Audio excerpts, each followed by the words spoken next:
ये तो सुनील बताएगा ना कि उसने वर्दी उससे कहाँ से लिया है। मुझे तो नहीं पता, ना मैंने उसको वर्दी घर से ला के याद भट्टी मेरे पास ना आया, ना मैंने उसे पैसे दिए हैं, ना मैंने उसे जेवर दिया। मैंने सब कुछ दिया सुनील को। सुनील ने मुझे टॉर्चर किया है, दोबारा डिमांड किया है। मैंने पैसे भी इसको दिए हैं, जेवर भी इसको दिया है। मुझे इस प्लेटफॉर्म पे खड़ा किया कि मेरे साथ सारे पंजाब की पुलिस खड़ी हो गई, सिर्फ आपकी वजह से। अस्सलाम वालेकुम नाज़रीन, मैं हूं एडी मलिक और वीडियो में नज़र आने वाला शख्स इरफान मसीह है, जिसकी कुछ रोज़ पहले मैंने वीडियो अपने प्लेटफॉर्म पर लगाकर वायरल की कि इसको इसी का एक मोहल्लेदार जो कि डिसमिस पुलिस का कांस्टेबल था और उसने एक फरियाद भट्टी सब इंस्पेक्टर की वर्दी जेब तन करके इसको गुजरांवाला इसके बीवी बच्चों के दरमियान से अपने मुबैना साथी एहलकारों के साथ मिलकर इसे उठाया और फिर थाना मनावा के इलाके में इसे एक निजी टार्चर सेल में इसको कैद किया और फिर इसके साथ उसने 30 लाख रुपए की डिमांड इसके सामने रखी। तो इसने अपनी बीवी, अपने बच्चों का जेवर और कुछ नकदी लाखों रुपए, उसको तकरीबन 12 लाख रुपए की मालियत के कुछ पैसे जो है, कुछ जेवरात, वो उसको दिए। ये वीडियो जब सोशल मीडिया पर वायरल होती है और डीआईजी फैसल कामरान साहब इस पर सख्ती से नोटिस लेते हैं और इस डिसमिस कांस्टेबल को इसी के घर से गिरफ्तार किया जाता है। इसके खिलाफ थाना शालीमार के अंदर एक संगीन दफात के तहत मुकदमा दर्ज कर लिया गया है। ये मुलजम किस तरह से गिरफ्तार होता है और जब इसका मौक़िफ़ आप तमाम लोगों ने सुना, देखा कि हमारे पुलिस के अंदर किस तरह की काली बेड़े हैं जो आम शहरियों को उनको अपने तमाय नफसानी के लिए उठाते हैं, उनसे लाखों रुपए वसूल करते हैं, फिर उसके बाद छोड़ देते हैं। इनको शायद ये दोबारा इस कांस्टेबल के खिलाफ सामने ना आते अगर ये कांस्टेबल मजीद इससे पैसों की डिमांड ना करता। हमने जब इनका मौक़िफ़ लिया था वो यकीनन आपने सुना होगा और उसके बाद हमारे लाहौर पुलिस की जो इंतज़ामिया है वो हरकत में आती है और आज ये शख्स दोबारा से अपने चर्च में जो इनका एक पाक घर है और ये आप हमारे दरमियान में इनकी जो पाक किताब बाइबल है वो दरमियान है और ये आपको इस पाक घर में बैठकर तोबा भी करते हुए नज़र आएंगे। इससे पहले भी ये अपने जुराइम से, अपने गुनाहों से तोबा कर चुके हैं और इन्होंने अब ये मेरे साथ रब्ता किया कि मैं पुलिस के आला अफसरान का दिल से शुक्रिया अदा करना चाहता हूं जिन्होंने मुझे इंसाफ दिया और मैं यकीन रखता हूं कि मुझे जो मेरे पैसे इस गिरोह ने, इस कांस्टेबल ने मेरे से हथियाए हैं, जेवर हथियाया है, वो भी यकीनन इनको वापस दिलवाएंगे। इरफान, आपका जो वीडियो बयान था वो बड़ा वायरल हुआ, फिर उसके बाद इस कांस्टेबल को पुलिस ने गिरफ्तार भी किया है। अब इस तमाम वाक़या के बाद आप क्या कहना चाहते हैं? पुलिस के अफसरान ने आपके साथ जब आपको सुना तो उनका रवैया कैसा था? उन्होंने आपके साथ किस तरह से तौवन किया था? जी, सबको पहले मेरी तरफ से मैं सबको अस्सलाम वालेकुम कहता हूँ। और भाईजान, मैं ये कहता हूँ कि डीआईजी फैसल कामरान के साथ मैं खड़ा हूँ तो मैंने उनको बोला कि मेरा ये मसला है, तो मैं उनका ये शुक्रिया अदा करता हूँ कि उन्होंने मुझे जो है ना इंसाफ दिलाया। उनके नीचे जितने एसपी बिलाल साहब और एसएचओ थाना शादबाग, शालीमार, मिश्री शाह, इन्होंने मेरे साथ हर तफ्तीश में ना कोऑपरेट किया और इन्होंने मेरे साथ ना खड़ा हुआ ताकि मुझे जो है ना मजबूती भी मिलती रही है। इन्होंने मुझे कोई डिग्रेड नहीं किया कि कोई प्रेशर डाल के इनको बोलें कि ये हमारे मुलाजमों के ख़िलाफ़ जो है ना कोई कार्रवाई ऐसी क्यों कर रहे हो तुम। इन्होंने मेरे साथ तावन किया है। मैं इनका बहुत ज़्यादा शुक्रगुजार हूँ कि उन्होंने मेरे जो बयान थे उन पे अमल करके तो हरकत में आके उसको उसके जो मकाम पर पहुँचाया। इरफान, जब हमने आपका मौक़िफ़ लिया था फिर उसके बाद आप डीआईजी साहब की खुली कचहरी में पेश हुए थे। वहाँ पर जब आप गए, आपने अपना मौक़िफ़ उनके सामने रखा, तो उसके बाद सबसे पहले आपके साथ कौन से पुलिस स्टेशन से रब्ता किया गया और जब आप जिस भी पुलिस स्टेशन से रब्ता किया गया वहाँ पर गए तो उनका रवैया आपके साथ किस तरह का था? क्योंकि आपके ऊपर भी मुकदमात थे मंशियात फ़रोशी के और आपके बारे में ये कहा जा रहा था कि आप मंशियात फ़रोश हैं। तो जब आप उनके सामने पेश हुए थे उन्होंने क्या कहा था फिर आपको? सर, सबसे पहले मुझे कॉल आई है डीआईपी जो डीआईबी है ना, शकील साहब इंचार्ज, उन्होंने मुझे बोला कि आपका ये एप्लीकेशन है तो आप इधर आएँ। मैं गया हूँ, उन्होंने बोला क्या? मैंने कहा मैं मंशियात करता था, अब मैंने अपनी बाइबल पे हलफ दे के ये काम को छोड़ दिया। अब ये मेरा बयान ये है कि ये जो है ना मुझसे फिर पैसे मांग रहे हैं जो साहब का है जब मैं जुर्म करता था। अब मैं नहीं करता तो सर मुझे इंसाफ चाहिए कि ये मुझसे पैसे ना मांगे और ना मुझे कोई थ्रेट करे, धमकियां ना दे, दोबारा जो बाकी के पैसे हैं वो ना मांगे। उन्होंने कहा ठीक है आप क्या चाहते हो। मैं कहा मेरा मतलब यही है कि मुझे ये नजायज़ तंग कर रहे हैं, तो सर मैं इसको पैसे अब नहीं दे सकता। उन्होंने कहा ठीक है, ये तुमसे पैसे भी नहीं मांगेगा और जो तुम्हारे पास इसने लिया ना वो भी वापस देगा आपको, हम दिलवाएंगे, हम आपके साथ हैं, डीआईजी साहब भी आपके साथ हैं, क्योंकि आप गलत नहीं हो, अगर आप राइट होगे तो हम आपके साथ जो है ना भरपूर तरीके के साथ आपके साथ तावन करेंगे। तो इसमें कोई शक नहीं है, इन्होंने मेरे साथ इस तरह ही तावन किया। अच्छा, कहीं ये पुलिस के दबाव में आकर तो इस तरह की बातें नहीं कर रहे कि पुलिस की तारीफ़ें कर रहे हैं कि जी मेरे साथ किसी ने कोई दबाव नहीं किया, किसी ने प्रेशराइज नहीं किया? जी नहीं, पहले जो पुलिस है ना ज़्यादती करती थी, अब जो डीआईजी फैसल कामरान साहब है ना, ये ऊपर से लेके नीचे तक किसी को ज़्यादती करने की गुंजाइश ही नहीं दे रहे।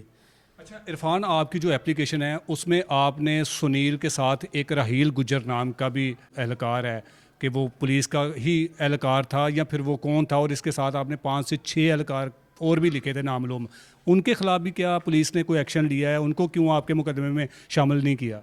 सर उसमें ये बात है कि मैं ये कह रहे थे रेल रेल, मेरे सामने कोई नहीं आया। अगर मेरे सामने आता तो मैंने जैसे सुनील का बयान दिया इसका भी देना था।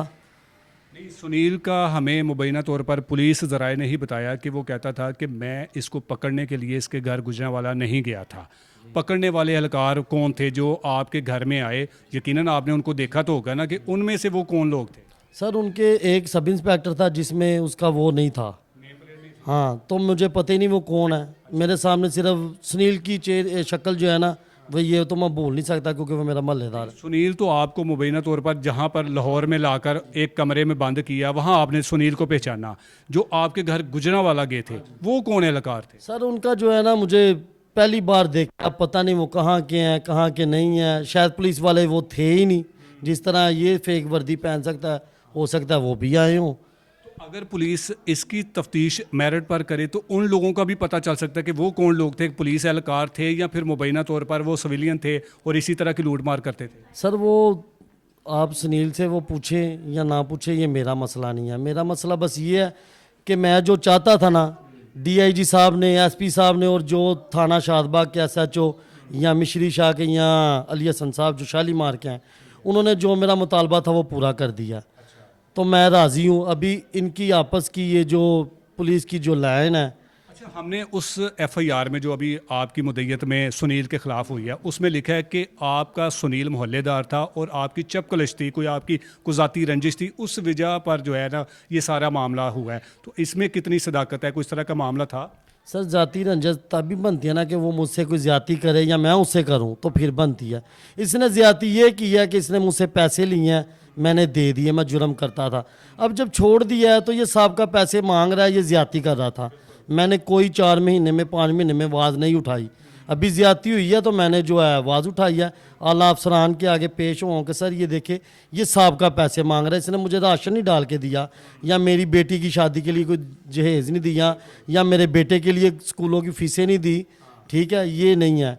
इसने रिश्वत ली है मुझे छोड़ने की। अभी ये साहब का पैसे मांग रहा था, मैंने कहा अभी नहीं दे सकता। तब जराइम करते थे दे दिया, अब नहीं करते तो नहीं देंगे। भाई मारना है तो मार दो, क्या कर सकते हैं फिर हम गरीब लोग। इरफान साहब, जो सुनील ने वर्दी पहनी हुई थी उसके ऊपर वाज़िया तौर पर लिखा हुआ था फरियाद भट्टी टीएसआई, जिसकी सब इंस्पेक्टर की वर्दी थी। फरियाद भट्टी का इस मामले में कितना रोल है और इसकी वर्दी फरियाद भट्टी की इसके पास कैसे पहुंची है? सर ये तो सुनील बताएगा ना कि उसने वर्दी उससे कहाँ से लिया है। मुझे तो नहीं पता, ना मैंने उसको वर्दी घर से ला के दी है, या फराद भट्टी तो लेके नहीं दी मैंने। उसने खुद कहाँ से लिए सुनील से पूछा जाए कि ये कहाँ से। फरियाद भट्टी मेरे पास ना आया, ना मैंने उसे पैसे दिए हैं, ना मैंने उसे जेवर दिया, मैंने सब कुछ दिया सुनील को। अभी ये वापस की डिमांड भी मुझसे यही मांग रहा है, इसका वॉइस भी है। मैंने एसपी साहब को भी जो पेश किया था कि सर मेरा सिर्फ इस बंदे के साथ है, क्योंकि मैं इसे जानता हूँ और मैं किसी को नहीं जानता। कहीं आप उस सुनील के खिलाफ मुकदमा दर्ज करवा के फरियाद भट्टी को बचाने की कोशिश तो नहीं कर रहे? जी नहीं, मैं नहीं चाह रहा, क्योंकि मेरी क्या औकात है मैं उसे बचाऊँ। आला अफसर है ना वो। क्योंकि इससे पहले भी आप ही के कुछ रिलेटिव थे जिसमें फरियाद भट्टी ने और सुनील ने मिलकर उनको उठाया था, उनसे भी पैसे लिए थे। मैंने उनके बारे में भी जो है वो उनका मौक़िफ़ भी सारी दुनिया के सामने रखा था। वो अलहदा बात है कि उस पर कोई कार्रवाई नहीं हुई। सर बात ये है कि फरियाद भट्टी के साथ मेरी कोई दुश्मनी नहीं है, ना मेरी सुनील के साथ दुश्मनी है। सुनील ने मुझे टॉर्चर किया है, दोबारा डिमांड की है, मैंने पैसे भी इसको दिए हैं, जेवर भी इसको दिया है।